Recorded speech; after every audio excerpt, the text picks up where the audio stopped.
Hello students, आज हम lecture second पढ़ेंगे सर्वेइंग का। ठीक है, ये जो है ये सारे कंटेंट्स हैं इस वीडियो के। ठीक है, आज हम चेनिंग के बारे में पढ़ेंगे। इसके अंदर जो है चैप्टर 2 आपका कवर हो जाएगा। ठीक है, तो शुरू करते हैं। फर्स्टली चेनिंग होती क्या है यार, एक जैसे एग्जांपल ले लो आप एक ग्राउंड की। इस प्रकार के अगर हमने इसका डिस्टेंस मापना है तो यहाँ तो हम टेप से मापेंगे। ठीक है, जो मेजरिंग टेप होती है 30 मीटर की या 20 मीटर की जितनी भी है। तो एक चेनिंग के अंदर एक फिक्स्ड लेंथ की ये वाली चेन होती है, डिज़ायर्ड लेंथ की। तो इसकी अलग अलग तरह की लेंथ होती है, कुछ 100 फीट की होती है और या फिर 66 फीट या ठीक है या 16 फीट की। तो एक एक डिज़ायर्ड लेंथ होती है इस चेन की। हमें मान लो ये डिस्टेंस मापना है चेन के साथ।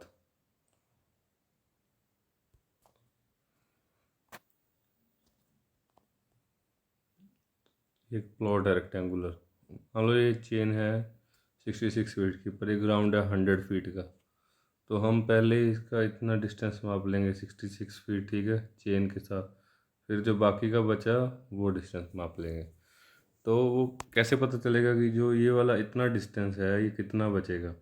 तो इस चेन के अंदर ये वाले लिंक्स होते हैं। ठीक है, ये आपको दिख रहे हैं गोल चक्कर, ये एक लिंक्स होते हैं। इनका एक फिक्स्ड डिज़ायर्ड डिस्टेंस होता है, जैसे कि 1-1 फीट के बाद लिंक लगा होता है, या फिर कुछ का आधे फीट के बाद, या कुछ का 0.66 फीट के बाद एक लिंक होता है।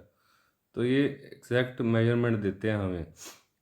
ठीक है, और चेन और टेप में यही फ़र्क है कि टेप के अंदर हम प्रिसाइज्ड मेजरमेंट ले सकते हैं, के अंदर भी। ठीक है, उसके बाद 1/12 भी। पर चेन के अंदर हमें जो अगर लिंक के मान लो सेंटर तक कोई भी डायमेंशन आ जाती है तो हमें उसको फिर टेप से ही मापना पड़ेगा। तो हम इतनी प्रिसाइज मेजरमेंट चेन से नहीं ले सकते। पर ये पुराने टाइम में जब टेप नहीं थी तो ये एक फिक्स्ड चेन ही यूज़ होती थी अंदाजे से। ठीक है, इतनी की लेंथ है इसकी। तो ये हम आज चेनिंग के बारे में पढ़ेंगे कि सर्वेइंग के अंदर चेनिंग का कंसेप्ट क्या है। मोस्टली ये चेनिंग है ये एक्चुअली फ्लैट ग्राउंड पे यूज़ होती है। ठीक है, तो क्योंकि इसको ज़्यादा हिल्स या फिर ज़्यादा ऊबड़ खाबड़ वाली जगह पे नहीं यूज़ कर सकते। सो ये इस प्रकार की चेन होती है। ठीक है, इसके अंदर ये 100 लिंक चेन की एग्जांपल दी गई है आपको, जो ये वाली एग्जांपल है। ठीक है, 10 लिंक्स के बाद एक ये जो आपको मेटल का पीस दिख रहा है, ये सारे मेटल के पीस हैं, ये वाले नीचे दिए गए हैं। ये एक ऊपर सिंपल एक टैली ड्रॉ की गई है। ये जो मेटल का पीस है इसको कहते हैं टैली। ठीक है, सो एक हर एक 10 लिंक्स के बाद एक टैली रखी जाती है। ठीक है, सो ये एक जो ब्रास का हैंडल है सबसे बाहर की तरफ, ये वाला। उसके बाद हर एक 10 लिंक के बाद एक टैली है। अब ये वाली इस शेप की, ये अलग अलग शेप की टैलीज दी गई है नीचे। जो ये वाली शेप की टैली है ये एवरी 10th और 90th लिंक पे होती है। ठीक है, मीन्स इस जगह पे और इस जगह पे। ठीक है, 10th और 90th लिंक पे ऐसी टैली दी जाएगी, ताकि अगर दोनों साइड से मापते हैं तो अगर इस डिस्टेंस तक आती है तो वो कह सकता है कि 90 लिंक्स का डिस्टेंस हो गया। ठीक है, सो एवरी 20th और 80th लिंक के ऊपर इस शेप की टैली दी गई है, 2 कट वाली। ठीक है, इससे 20th और 80 का पता चलेगा। जो 3 कट वाली टैली दी गई है वो 30th और 70th पे, और जो 4 कट वाली टैली दी गई है वो 40 और 60th लिंक पे। और सेंटर के अंदर जो एक मेटल का पीस बेल दी गई है, रिंग, ब्रास रिंग, वो 50th लिंक पे दी गई है, ये सेंटर शो करने के लिए। ठीक,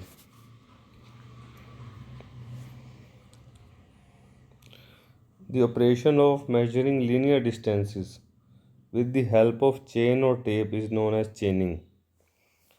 For works with ordinary precision, a chain is used. Means हमने पहले भी ये डिस्कस किया है कि जो ऑर्डिनरी प्रिसीजन मतलब खास प्रिसाइज्ड मीन्स एक्यूरेट वर्क्स, जैसे डिस्टेंस माप लिया हमने 126.15 mm, तो इतना प्रिसाइज डिस्टेंस इससे नहीं मिलेगा। ठीक है, चेन के साथ। पर जो ऑर्डिनरी वर्क हमने रफ लमसम एरिया मापना है तो हम चेन यूज़ कर सकते हैं, ठीक है। For but where great accuracy is required a steel tape is invariably used, ठीक है। It is generally for smaller areas, means chaining is generally for smaller areas. Some non metric chains, means इसमें कोई fixed metre नहीं है, fit के अंदर जो chain होती है, ठीक है। इंजीनियर्स चेन है, ये आमतौर पे आपको हर जगह देखने को मिलती है। यही फोटो इंजीनियर्स चेन की है जो आपको पहले दिखाई गई। This chain is of 100 feet in length, ये 100 फुट की होती है। इसके अंदर 100 लिंक्स होते हैं। 100 लिंक चेन हम देख चुके हैं पहले, उसमें कौन कौन सी टैलीज होती हैं, ठीक है, ये भी देख चुके हैं। Next, after 10 feet a tally is provided, ठीक है। हर 10 फीट के बाद एक टैली प्रोवाइड की जाती है। And brass ring is provided at the centre at 50 feet, ये भी आपको दिखा दिया, ठीक है, कि 50 फीट के बाद एक ब्रास रिंग दी जाती है। नेक्स्ट इज गंटर्स चेन, ठीक है। Gunter's chain, this chain is of 66 feet in length, ये आपने ध्यान रखना है, कंसिस्ट ऑफ 100 लिंक्स। इसके अंदर भी 100 लिंक्स हैं, पर 0.66 फीट के बाद एक लिंक है, ठीक है। This is use to measuring long distances, ठीक है। तो ये इसमें सिर्फ लेंथ का फ़र्क है, बाकी इसमें 100 लिंक है और सेम टैली है, ठीक है। उसके बाद आती है रेवेन्यू चेन। रेवेन्यू ये सिर्फ 33 फीट की चेन होती है और इसके अंदर 16 लिंक होते हैं, ठीक है। ये कैडेस्ट्रल सर्वे के लिए होती है। अब कैडेस्ट्रल सर्वे कौन सा होता है, जैसे एक हमने कुछ प्लॉट का सर्वे करना है, ये एक प्लॉट है घर के लिए, तो इसके साथ एक और प्लॉट लगता है, ठीक है, और इसके साथ एक अदर प्लॉट लगता है। तो अगर हमने घर का सर्वे करना है किसी प्लॉट का, जैसे कि ये एक मैप बन गया एक गली का, ये एक स्ट्रीट जा रही है, इसके अंदर ये कुछ घर बने हुए हैं या प्लॉट्स हैं, मतलब कुछ लोकल सर्वे एरिया का विद इंक्लूडिंग बाउंड्रीज। इसके अंदर हर एक की एग्जैक्ट बाउंड्री शो हो। जैसे ये स्ट्रीट के ऊपर ये घर इस ऐसे बाउंड्री पे बना हुआ है और ये कुछ ऐसे बना हुआ है, ठीक है, और उसके बाद ये फिर ऐसे है। तो एग्जैक्ट बाउंड्रीज जो शो करे उसको कैडेस्ट्रल सर्वे कहते हैं, एक छोटे एरिया का, लोकल एरिया का। तो इसलिए इस चेन की लेंथ 33 फीट है और इसके अंदर 16 लिंक है, ठीक है। अब चेन की टेस्टिंग कैसे करनी है, चेन यूज़ करने से पहले उसकी टेस्टिंग भी करनी होती है, ठीक है। वियर एंड टियर के करके, रोज़ यूज़ करते हैं तो मेटल खींच जाता है, ठीक है, या फिर गर्मी बहुत हो जाए तो मेटल आपको पता है एक्सपेंड करता है इसका, और या फिर सर्दी हो जाए तो ये कॉन्ट्रैक्ट कर जाता है। तो रिंग्स जो होती हैं इसके अंदर मेटल की, जिसके साथ चेन बंधी होती है इस शेप के अंदर, ठीक है, तो ये भी एक्सपैंड और कॉन्ट्रैक्ट करती है। इसकी वजह से लेंथ इसकी या तो बढ़ जाती है या छोटी हो जाती है, ठीक है। तो हर बार यूज़ करने से पहले ये ज़रूरी बन जाता है, it is necessary to check the length of the chain before starting survey work to avoid errors in measuring distances, ठीक है। एडवांटेजेस क्या है चेनिंग की, it is the simplest method of serving, chain उठानी है, मापना है सारा का सारा डिस्टेंस, ठीक है। Relatively simple to conduct, it does not require any costly equipment और टूल्स, इसके अंदर कोई ज़्यादा महंगे इक्विपमेंट्स या टूल्स नहीं चाहिए हमें। जैसे थियोडोलाइट बहुत महंगा इंस्ट्रूमेंट है, इसके लिए ज़रूरत नहीं है, क्योंकि ये सिंपल प्लेन का एक सर्वे करना है, उसको अपनी फील्ड बुक में उसकी लेंथ से रिकॉर्ड कर लेनी है। It is desirable for preparing the plan of A small area with fair degree of accuracy, मतलब ठीक ठीक एक्यूरेसी हमें स्मॉल एरिया की मिल जाती है। जैसे एक प्लॉट मेजर करना है या एक लैंड बाउंड्रीज मेजर करनी है तो, ठीक है। Computations and plotting are also simple, इसकी लेंथ को मापना सिर्फ ऐड और माइनस ही तो करना है। Computations and plotting are also simple. इसके डिसएडवांटेजेस क्या हैं, पहले तो ये लार्ज एरियाज़ के लिए सूटेबल नहीं है, ठीक है। अगर बहुत बड़ा तो चेन लेके जाना, चल कर जाना, ये एक बहुत ही टीडियस जॉब हो जाती है, मतलब इसमें बहुत ही मेहनत खर्च होती है।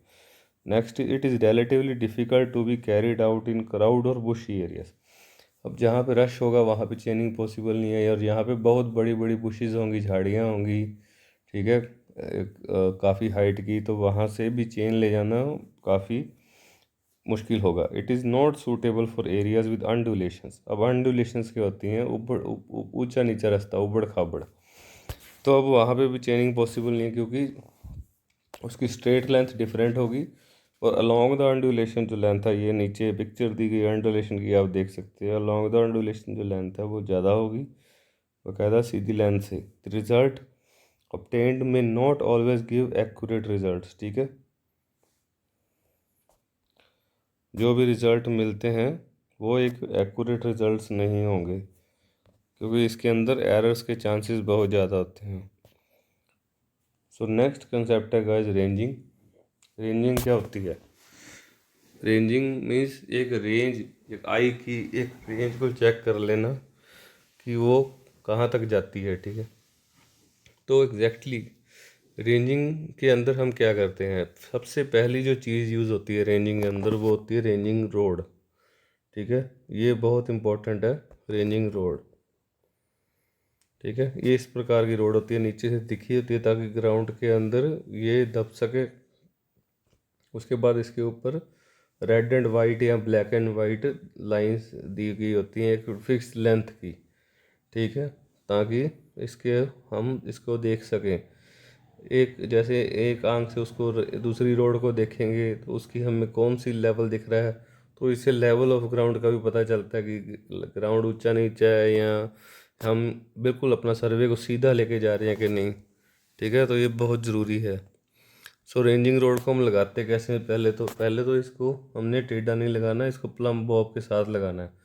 प्लम बॉब जो होता है, ठीक है, इसको हम जिससे हम लेवल कर लेंगे उसके साथ लगा के उसको, अगर वो बिल्कुल उसके साथ टच करेगा प्लम बॉब तो ये बिल्कुल लेवल के अंदर है। रेंजिंग रोड इसी तरह इसको फिट करना है, ठीक है। दूसरा जो मेथड है वो रॉन्ग वे है फिट करने का, जैसे मर्जी टेढ़ी मेढ़ी लगा दी, अगर प्लम बॉब लेवल के अंदर नहीं है तो वो उससे हमारी सारे का सारा सर्वे वर्क ख़राब हो जाएगा, ठीक है। जो लॉन्ग डिस्टेंसेस पे सर्वे वर्क होते हैं जिसके अंदर विजिबिलिटी कम होती रहती है डिस्टेंस के साथ जाके, वहाँ पर रेंजिंग यूज़ होती है, रेंजिंग रोड के साथ, ठीक है।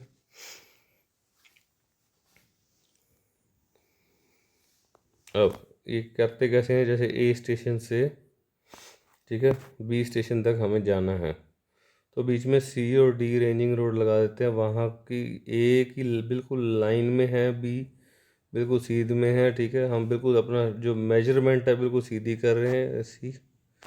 अब देखिए ए से बी तक मेजरमेंट करना बहुत मुश्किल हो जाएगा इतनी लंबी एकदम से, ठीक है। 30 मीटर की टेप होती है, 20 मीटर की भी आती है, उसके बाद 66 या 100 फीट की चेन होती है।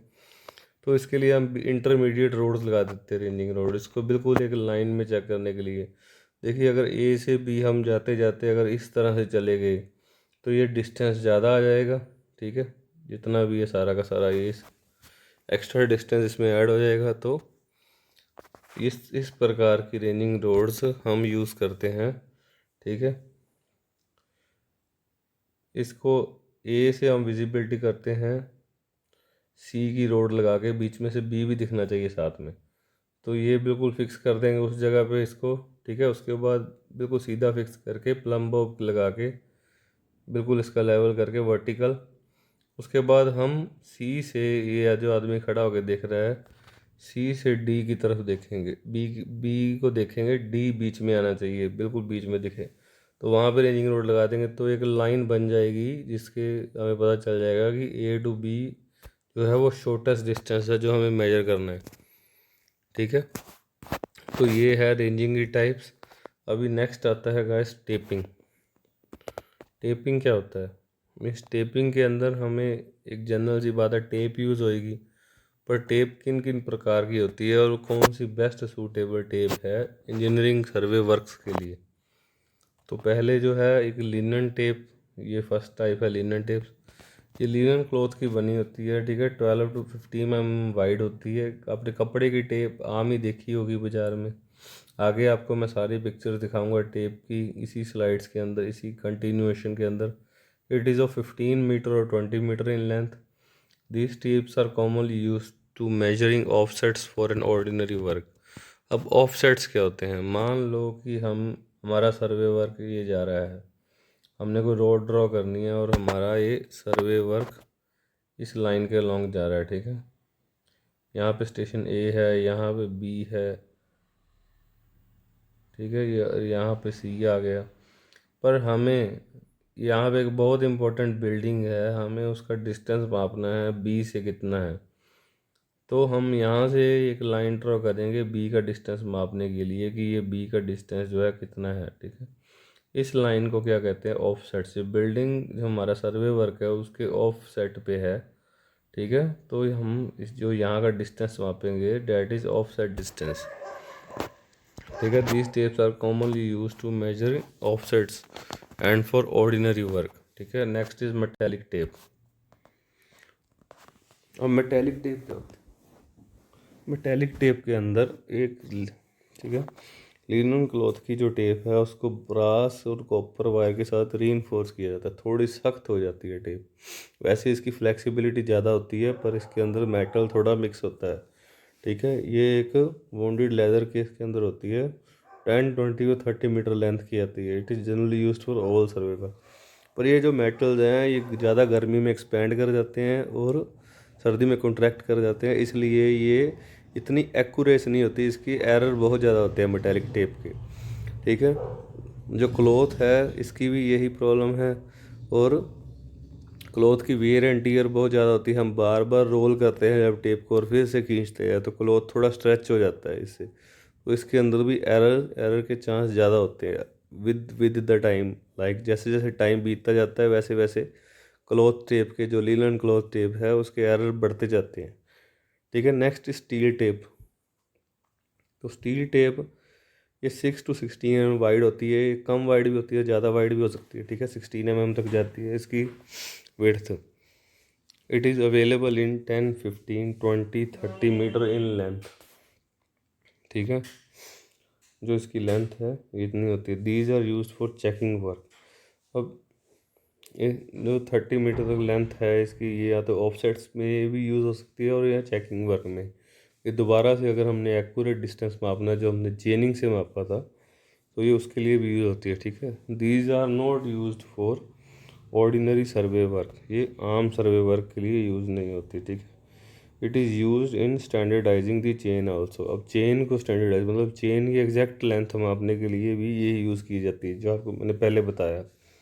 Next is very important invar tape. ये बहुत बार एग्जाम में भी पूछी गई है, इसको याद कर लो। इसके अंदर ये हाईएस्ट प्रिसीजन वर्क के लिए यूज़ होती है क्योंकि इसके अंदर जो मेटल्स मतलब अलॉय बनाया जाता है दो मेटल्स को मिला के। अलॉय होता क्या है, किसी भी दो धातुओं का या दो से ज़्यादा धातुओं का मिश्रण, ठीक है। तो जो ये अलॉय बनाया जाता है 64% स्टील को लेकर और 36% निकल को लेकर, ठीक है। This alloy has very low coefficient of expansion, मतलब ये इसका बहुत कम एक्सपेंड करता है बहुत ज़्यादा गर्मी के अंदर, तो ये टेप बेस्ट सूटेबल है सर्वे के लिए।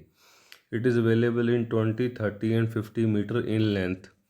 These tapes are generally used by survey department of India, तो ये सर्वे डिपार्टमेंट ऑफ इंडिया के अंदर यूज़ होती है। Next are wooden pegs. अब ये वुडन पैक्स क्या होता है, ये एक वुडन के क्यूबिकल ब्लॉक्स होते हैं जो नीचे से शार्प होते हैं, ये ज़मीन में धंसते हैं। जैसे हम रेंजिंग रोड का यूज़ करते हैं वो रेंजिंग के लिए करते हैं ना, लाइन डिस्टेंस। ये हमने जितना डिस्टेंस माप लिया है, ठीक है, जैसे हम इस डिस्टेंस से पॉइंट ए से पॉइंट बी तक पहुंच चुके हैं, ठीक है। अब यहाँ पे हम एक वुडन पैक लगा देते हैं, ठीक है, मार्क कर देते हैं, फिक्स कर देते हैं ताकि हम आगे बढ़ सकें इस पॉइंट से और हमें टोटल डिस्टेंस का पता चलता रहे पीछे से, ठीक है। इसकी हाइट छोटी होती है, ये यहाँ पे दिया गया है इसकी डायमेंशंस 15 to 20 सेंटीमीटर हाइट और 3 to 5 सेंटीमीटर का स्क्वायर होता है, ठीक है। नेक्स्ट जो है ये शेप्स है। लीलन टेप की, कपड़े की टेप आपने देखी होगी, ठीक है, linen tape, cloth tape. Next is metallic tape. Metallic tape ये फ्लेक्सिबल काफ़ी होती है, ठीक है। नेक्स्ट इज स्टील टेप, ये थोड़ी हार्ड एंड टफ होती है, स्टेनलेस स्टील की टेप, ठीक है, ये मेटल हार्ड है। और next invar tape. Invar tape एक अलॉय की टेप होती है, इसका थर्मल जो कोफिशिएंट ऑफ एक्सपेंशन है बहुत कम होता है, काफ़ी गर्मी में भी कम एक्सपेंड करती है। ये इस प्रकार की होती है, usually survey department of India भी यूज़ करता है, ठीक है। Next is offsetting. आपको पता है कि ऑफसेट क्या होता है और ऑफसेट कैसे मापते हैं, ठीक है। जैसे ये चेन लाइन है हमारी, ये मेन सर्वे लाइन है चेन के साथ, तो इसको यहाँ पे बिल्डिंग है, इसको मापना है परपेंडिकुलर ऑफसेट इसने लिया है 90 डिग्री का। कौन से इंस्ट्रूमेंट यूज़ होते हैं ये भी आपको अभी बताया जाएगा। सो एक अगर परपेंडिकुलर भी ऑफसेट हो सकता है या ओब्लिक ऑफसेट भी हो सकता है, ठीक है। या तो उसके बिल्कुल 90 डिग्री पे होगा या कुछ ना कुछ एंगल बनाकर होगा, ठीक है। In survey the positions of details such as boundaries, buildings, fences, roads, nalas etcetera are located with respect to survey और chain lines by means of literal measurement are called offset। मतलब अब ये कुछ ना कुछ जैसे बिल्डिंग, बाउंड्री, फेंसेज हमारी सर्वे line के दूसरी तरफ चली जाती है थोड़ा दूर, तो हमें उसको अगर मैप के अंदर लाना है और मापना है तो हम उसका एक ऑफसेट लेंगे, ना कि सर्वे दोबारा से वहाँ से घुमा देंगे। नहीं, ऐसा नहीं करना, वहाँ से ऑफसेट लेंगे और दिखाएंगे कि ये कितनी दूरी पर है। बट इन दिस ऑफसेट में भी लॉन्ग और शॉर्ट, ठीक है। यूजुअली जो 15 मीटर से ज़्यादा लंबा है उसको लॉन्ग ऑफसेट ही कहा जाता है, ठीक है। Offsets more than 15 metre distance is considered as long offset, but in chain surveying short offsets are preferred so as to minimise the error. कम से कम, क्योंकि चेन के अंदर एक्यूरेसी इतनी ज़्यादा होती नहीं है, तो शॉर्ट ऑफसेट ही प्रेफर किए जाते हैं ताकि एरर से बचा जा सके। There are two types of offsets. First are perpendicular offsets and next is oblique offsets। perpendicular offsets आपको दिखाया है नीचे की 90, they are most commonly used method for locating objects। हम उसको उस पॉइंट से ही हम मापना शुरू करते हैं जहाँ से उसका एंगल 90 डिग्री होता है, जहाँ से वो 90 डिग्री पे दिख जाता है, तो इसमें एरर भी कम रहता है 90 डिग्री एंगल पे, और हम वो पॉइंट अपने आप ढूंढ लेते हैं एक ऑफसेट कैचर की, जैसे कि हम फ्रेंच क्रॉसस्टाफ या ऑप्टिकल स्केल की मदद से ढूंढ लेते हैं। वो उसकी इमेजेस आपको आगे दिखाई जाएंगी। The perpendicular distances on the chain line from the object is called perpendicular और right angled offsets. It is always preferred to take perpendicular offsets in surveying, but in case unavoidable circumstances oblique offsets are taken. ज़्यादा से ज़्यादा हमें perpendicular offsets लेने होते हैं, ठीक है, जो एक्यूरेट होते हैं ज़्यादा, नहीं तो ओब्लिक ऑफसेट्स भी ले सकते हैं कुछ ना कुछ एंगल पे, ठीक है, ओपन क्रॉस स्टाफ की मदद से या फिर एडजस्टेबल क्रॉस स्टाफ की मदद से। तो ये ओपन क्रॉस स्टाफ है, ये जो 90 डिग्री और 45 डिग्री आप हम इसे देख सकते हैं, ठीक है, usually. Next is French cross staff. इसे 45 डिग्री या 90 डिग्री का एंगल देखा जा सकता है, ठीक है। ये भी एक रोड के ऊपर फिक्स करके हम इसमें से इसके सेंटर में से हम दूसरा इसका सेंटर देख सकते हैं 45 डिग्री पे कौन सा ऑब्जेक्ट है। इसके अंदर भी ग्लास लगा होता है, ठीक है। ये ऑप्टिकल स्केयर है, इसके अंदर 120 डिग्री और 30 डिग्री पे ग्लासेस होते हैं। ये आपको पूरा एग्जैक्ट 90 डिग्री का एंगल देते हैं। अगर आप व्यूइंग करते हो इसके अंदर से फ्रेंच क्रॉस स्टाफ में से यहाँ से, तो एग्जैक्टली आपको बाहर से ये दूसरे अंदर दिखेगा जो ऑब्जेक्ट, उसके एग्जैक्ट 90 डिग्री के ऊपर होगा। तो ये ऑप्टिकल स्केयर 90 डिग्री मेजर करता है, ठीक है।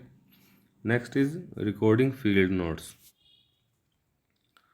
हम फील्ड नोट्स कैसे रिकॉर्ड करेंगे? अब हमने जो बनाया है उसमें कैसे कैसे उसको लिखना है, किस प्रकार से, कौन सी चीज़ से लिखना है, ठीक है। Field notes are the only record that is left after the field survey, ठीक है। Party depart the survey site. अब फील्ड सर्वे जो कर रही थी पार्टी, वो जब सर्वे साइट चली जाती है तो सिर्फ दोबारा थोड़ा ना करने आएगी रोज़ रोज़, तो वो फील्ड जो रिकॉर्ड है, फील्ड नोट, वही एक रिकॉर्ड रह जाता है।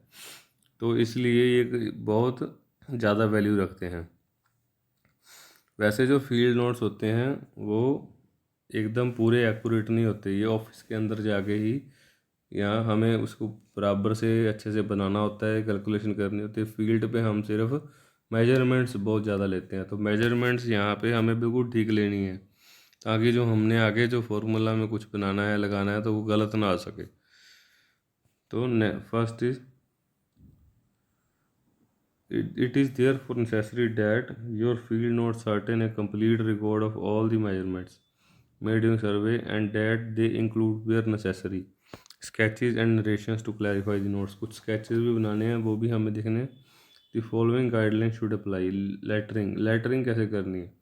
all the field notes should be lettered legibly। साफ साफ लेटर्स में, यूजुअली ब्लॉक लेटर्स में लिख दो। अगर आप हैंड राइटिंग गंदी है तो ब्लॉक लेटर्स में फील्ड नोट्स ले लो। The lettering should be in free hand, ठीक है, मीन्स ब्लॉक लेटर्स में नहीं होनी चाहिए, साफ साफ अच्छे लेटर्स में होनी चाहिए। अगर नहीं तो ब्लॉक लेटर्स में भी चलेगी, पर फ्री हैंड होने चाहिए, प्रॉपर ड्राइंग वाले अक्षर नहीं होने चाहिए, ठीक है। वर्टिकल और स्लैंटेड गोथिक स्टाइल, ठीक है। ये फ़ॉन्ट का नेम है गोथिक स्टाइल। तो हमें कर्सिव राइटिंग में जैसे लिखते हैं या नॉर्मल लिखते हैं साफ साफ लेने हैं नोट्स, ठीक है। ए फेयरली हार्ड पेंसिल और a mechanical lead holder with 3H और 4H लेड। 3H या 4H पेंसिल होती है वो यूज़ करनी है, ठीक है। Numerals and decimal point should be legible. कई बार हम डेसिबल जो पॉइंट लिख रहे जैसे 14.10, ये पॉइंट कई बार विजिबल नहीं होता 3H या 4H पेंसिल के साथ। सो ये this point should be clearly visible like 15.50, this point should be visible. So next is format of field notes. Notes must be kept in regular field notebook and not on scraps of paper. ये नहीं कि paper उठा लिया उस पर लिख लिया फिर वो पेपर गुम हो गया, ठीक है। Separate survey should be recorded on separate pages और इन डिफरेंट बुक्स। अगर हमने ज़मीन का सर्वे किया है, ठीक है, तो वो अलग बुक में होगा, और अगर हम दूसरी ज़मीन का या वहाँ से काफ़ी दूर जो रिलेट नहीं करती उस सर्वे वर्क से उसका कर रहे हैं तो वो अलग होगा, ठीक है। The front cover of field notebook should be marked with the name of project, कि कौन से प्रोजेक्ट का ये फील्ड नोट है, इट्स जनरली लोकेशन कहाँ पे है वो, the types of measurement recorded, the designation of survey unit and other pertinent information, ठीक है। The inside front cover should contain instructions for the return of the notebook if lost, ठीक है। तो जो inside of the front cover है वहाँ पे instruction address होना चाहिए कि अगर ये फील्ड बुक मान लो कहीं छूट जाती है फील्ड पर, अगर फील्ड बुक किसी को मिलती है तो ये कहाँ दे के आए, ठीक है। The right hand pages should be reserved at as an index of the field note. जो हमारा फ्रंट पेज है उसकी लेफ़्ट साइड तो हमने लिखना है वो एड्रेस कहाँ मिले, और राइट साइड इंडेक्स होगा कि फील्ड नोट्स के अंदर हमने कौन से पेज पे कौन से फील्ड का नोट लिया है, ठीक है। A list of party personnel and their duties, ठीक है। ये सारी की सारी जो फील्ड पे काम कर रहे हैं उनकी ड्यूटी है। लिस्ट ऑफ इंस्ट्रूमेंट यूज्ड, ठीक है, कौन सी किसकी ड्यूटी कहाँ पर लगाई गई है, ठीक है। कितने मिस्त्री कहाँ पर है, कितने मजदूर कहाँ पर हैं, ठीक है। कहाँ पर उन्होंने सर्वे लिया है, कौन सी पार्टी सर्वे लेने आई थी, ये भी होना चाहिए। Dates and reasons for any instrument changes, कौन कौन से इंस्ट्रूमेंट यूज़ किए गए, कौन कब कोई इंस्ट्रूमेंट चेंज किया गया। जैसे हम ऑटो लेवल से लेवल ले रहे थे पर हमें थियोडोलाइट की ज़रूरत पड़ी क्योंकि एंगल का बहुत डिफरेंस आ रहा था, तो इंस्ट्रूमेंट चेंज कब किया गया, ठीक है। एंड स्केच और डिस्क्रिप्शन ऑफ प्रोजेक्ट, थोड़ा सा प्रोजेक्ट का स्केच भी बनाना चाहिए, उसके अंदर बनाना है रफ स्केच। मैप तो हम बनाएंगे ही कुछ ना कुछ सर्वे करके, पर एक रफ स्केच उसके फील्ड नोटबुक के अंदर भी होना चाहिए, ठीक है। Throughout the remainder of the notebook, बाकी की notebook, the beginning and ending of each day's work should be clearly indicated, ठीक है। शुरू में हमने क्या काम किया, ख़त्म किस काम से किया, और बीच में क्या क्या काम हुई, सारे इंडिकेट होना चाहिए, ठीक है। Where pertinent the weather including temperature and wind velocity, आज कितना तापमान था, कितनी तेज़ हवा चल रही थी, ये भी नोटेड होना चाहिए, ठीक है। To minimise recording errors, someone other than the recorder should check all the initial data entered in the notebook, ठीक है। अगर हम जैसे रिकॉर्ड कर रहे हैं तो कुछ ना कुछ एक बंदे को उसको चेक भी करना चाहिए अगर पॉसिबल है तो, कि सारा का सारा डाटा बिल्कुल सही रिकॉर्ड हुआ है, ठीक है। Next is recording of field note, कैसे हमने फील्ड नोट बनाने हैं डाटा रिकॉर्ड करके, ठीक है। एक तो उसमें टेबुलेशन होती है, एक स्केचेज होते हैं, और एक उसकी डिस्क्रिप्शन होती है, ठीक है। Two or even all three forms में be combined when necessary to make a complete record. इन टेबुलेशन में हम सारा काउंट करते हैं, हमारा सारा टोटल, ठीक है। The numerical measurements are recorded in columns according to prescribed plan. Spaces are also reserve to permit necessary computations, ठीक है। नेक्स्ट स्केचेस हमने साथ साथ बनाने ज़रूर हैं ताकि क्लैरिफाई हो सके कि किसके बारे में हम बात कर रहे हैं, कौन सी चीज़ रिकॉर्ड की है। They may be drawn to an approximate scale और important details may be exaggerated for clarity, ठीक है। या तो वो एक स्केल के साथ बना दें हम, प्रॉपर स्केल लेके, जैसे 1 मीटर है तो कॉपी पे 1 सेंटीमीटर बना दिया, या फिर 100 मीटर है तो 1 सेंटीमीटर, या तो एक स्केल सेट कर लें हम फील्ड नोट्स बनाने का, या फिर हमें एक क्लैरिटी के साथ हम उसमें कुछ पॉइंट्स दिखा दें जो दिखाने बहुत ज़रूरी हैं। स्मॉल रूलर और triangle is an aid in making sketches. ठीक है, ये साथ में होनी चाहिए। Measurement should be added directly on the sketch और keyed in some way to the tabular data. Measurement sketch के ऊपर भी लिख सकते हैं। अगर छोटी है स्केच तो हम उसको साथ में उसका एक टेबल बनाकर उस पर लिख सकते हैं। ठीक है, तो सारा का सारा जो काम है वो लेजिबल होना चाहिए और नीट एंड क्लीन होना चाहिए। ठीक है, इरेजर्स क्या है? Erasers are not permitted in the field, मतलब मिटाना, उसको काटना जो होता है वो फील्ड बुक के अंदर बिल्कुल भी परमिटेड नहीं है। इंडिविजुअल नंबर्स और lines recorded incorrectly are to be lined out and correct value inserted.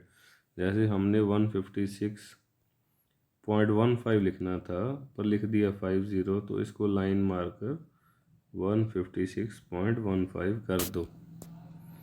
ठीक है, neatly pages are to be rejected crossed out neatly. जैसे हमने एक टेबल यहाँ पे बना दिया, सारी वैल्यूज उसमें भर दी। ठीक है, तो हमें नहीं चाहिए तो बस एक लाइन मार दो। ठीक है, यहाँ पे अगर एक लाइन हमने पहले ही ऐसे दी हुई है, कुछ ऐसा कुछ फिगर है, तो उसको नीट एंड क्लीन 2 मारकर उसको छोड़ दो। ठीक है, this procedure is mandatory since the field notebook is the book of record and is often use as legal evidence. ठीक है, यहाँ ये कुछ लीगल काम के अंदर जैसे हमारा फील्ड सर्वे, इसको यूज़ किया जा सकता है। ठीक है, नेक्स्ट इज़, ये एक एग्जांपल है फील्ड नोट की। उसने इसमें इमेज बनाई हुई है, ये वाली, ये सारे नोट्स लिए हुए हैं। ठीक है, कि कौन से पॉइंट से कौन से पॉइंट तक का सर्वे किया गया है। ठीक है, station A to B, A to E, ऐसे डिस्टेंस कितना था उनके अंदर। ठीक है, ये उसकी बियरिंग कितनी है और एंगल कितना बना है। ठीक है, रिमार्क्स दिए हैं उन्होंने, ऊपर ही डिटेल दी है। ठीक है, कि इन्होंने सर्वे किया, डेट क्या थी, ये उसकी ये नीट एंड क्लीन स्केच है। ठीक है, सर्वे का, और ये साथ में नोट भी दिया है।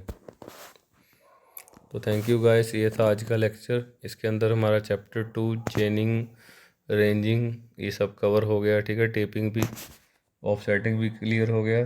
तो अब हम नेक्स्ट चैप्टर पढ़ेंगे अगले लेक्चर में। ठीक है, thank you so much for listening to my lecture. Have a good day.